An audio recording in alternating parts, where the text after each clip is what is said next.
মা আজকে ঘুগনি বানাবে বলে ঘুগনিটার মানে এই মটরটা ভিজিয়ে রেখেছিল।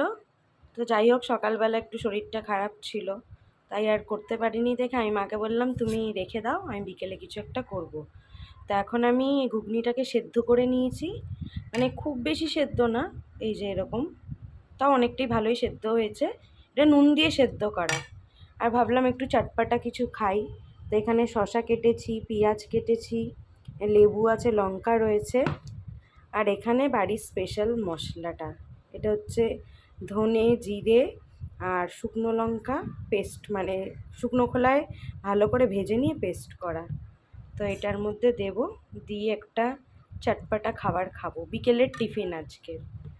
তো প্রথমে এখানে শসাটা দিয়ে নিই।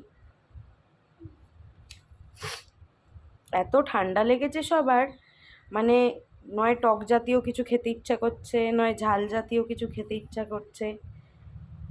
তারপরে লঙ্কা দিই, একটু ঝাল ঝালও হবে। তেঁতুলটা দেয়া যেত, তবে তেঁতুলটা না মানে ভালো লাগছে না খেতে, ওই জন্য পাতি লেবু দিয়ে করছি। এরপর দিচ্ছি এখানে পেঁয়াজ। এটা খেতে না দারুণ লাগে, আর একটা হেলদি টিফিনও হয়ে যায়। অনেকে ব্রেকফাস্টেও খায় এটা, আমার তো বেশ ভালো লাগে এরকম টাইপের খাবার। এবার লেবুটা দিই।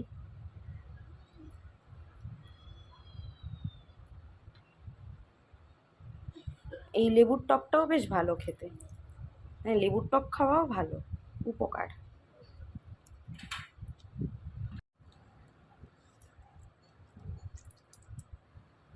তো এখানে 4 পিস মতোই লেবু ছিল, এই যে দিয়ে নিয়েছি।